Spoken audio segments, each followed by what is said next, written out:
Okay, think it's on. Hey, Justin. I'm going to make this quick. I'm going to sound like I'm babbling to keep the file small, but we're going to get to that one, if you'd like, in a minute. That one has a long ways to go, but this fella, let's open it up. I put this on. The cabinet was an empty shell with one drawer in the bottom. I thought it was a Stanley. And this is something somebody made way back when, a very long time ago. If it were a Stanley, I would try to restore it as a Stanley. But I was almost happy it wasn't a Stanley. Like, ooh, I get to do anything to it. Okay, let's see, change hands here. I'm new to all this sort of thing, but there's a little latch that was in there that I kept. But a lot of questions on how I fit everything. Like, you know, imagine I found it and this is all in here and I'm gonna put that there. So basically, it'd be nice to have a saw here so I could just put the saw up there, hold it, and see. Oh wow, yeah, it fits. There's a lot of room there. So yeah, I mean, that's just, you know, trial and error on that sort of thing. There was going to be a little compartment hollowed out behind this guy. It swings open, obviously. There's hinges right there. These brackets, the little cubbies, and these are Shelton planes. Not worth anything, but I love them. That's my last name. And Stanley bought them out. And not very collectible at all, but they are heavy. It's about at least a third beefier than a Stanley. But we're gonna swing this out of the way. That's all that does. These guys are simple. You don't need all this fancy stuff. I just did that with a coping saw. There's a bunch of ways you could do it. You could take a hole saw and then on the table saw or whatever. But these little wooden dowels, there are quarter inch drill bit, pound them in with a little dot of glue. I try to stay away from glue. There's hardly any glue in this thing, but they're really strong and almost, this is not even the thickness of a dime to wobble. But on the bottom, look at how short that peg is. So, I mean, that thing, it has a lot of strength to it, those pegs. And I'm going to do this one hand, just lift it up, and the bottom automatically kicks out. And there's your plane. And you look inside. And I actually had, before the sides, the top and the bottom, I had on my counter, just the plane flat on a table, and you could kind of play around with the pegs and the spacing. And to make it simpler, those sides I terminated here and made them separate, so it's two separate pieces. So when you put the plane in, you could go ahead and fasten the bottom, in this case both bottoms, and then take your separate top and kind of move it around and try your plane and see, like, you know, what you could get away with. But it's just those two pegs up there. Another thing that wasn't a cabinet was these miscellaneous brass hooks.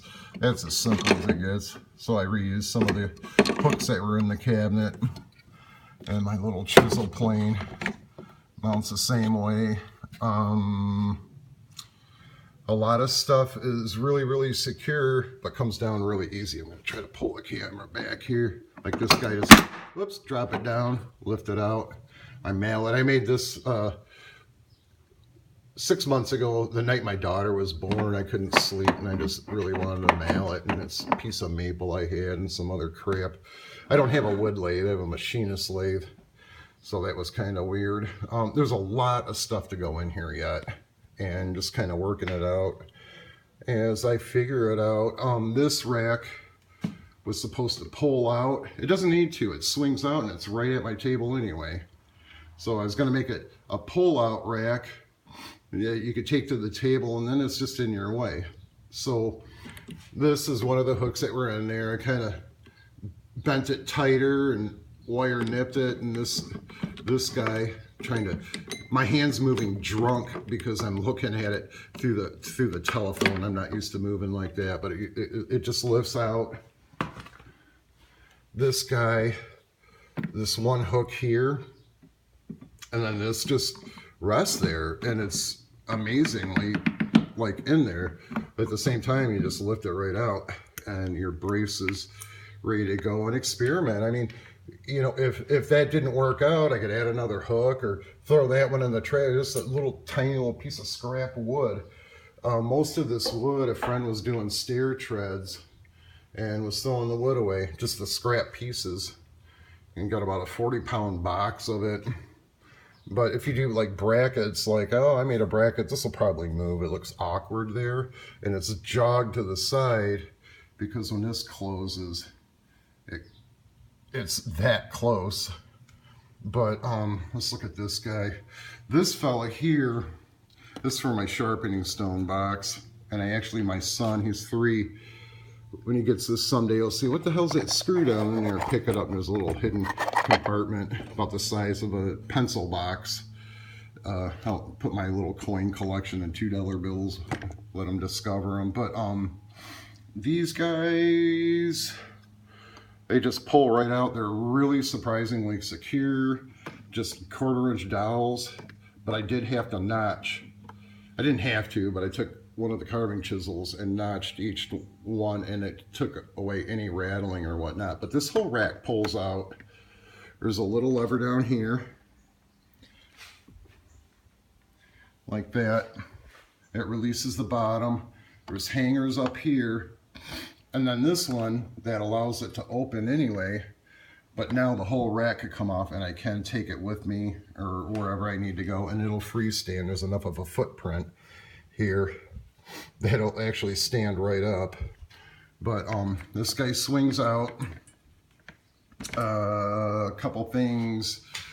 This guy is in here pretty good, but this door edge comes around and holds it tight. This guy stays in really good, but then when the whole cabinet swings around, the sidewall of the main cabinet holds this square in. I mean, I don't carry this thing to work, but you could. You know, and everything just lifts right out real easy, nothing cumbersome. This I want to animate eventually. And when you open this up, this will automatically swing out. It's a piece of 2x4 that I'm like, oh wow, I really like that. And I love this chisel. It's a common chisel. There's nothing magical about it. I love it. A friend gave it to me, sent it to me in the mail as a surprise with some other stuff that is also in here. This chisel here he sent me, and just some really cool stuff. I don't know. It's, you know, you just kind of, this door I've had off and laying flat on the table and just kind of playing with ideas, but some of this stuff is actually going to move around to a better, I just don't like the flow. It just looks like everything, it's just kind of crammed in there, and it's because it is at this point. But I don't know, it's, I'll make it a little more appealing. And that's the thing, you know, there's 2 screws and I can move that little heart-shaped thing anywhere I want. But I don't know what else. Oh, this thing, the drill bits, I mean, oh, look at it, I didn't even put this away. But this guy, just fold it down and it could stay like that all day. The drill bits aren't going anywhere. And when you need one, you just pick it up, use it, and it's so much easier actually to just throw it back up on there than leave it around on your bench. I drive myself nuts with clutter all over my workspace, and so this is like quite literally right off my bench. And so is the other one. And when that door swings out, it's almost swinging out over my workbench. But I don't know, it's just more of a convenient thing. They're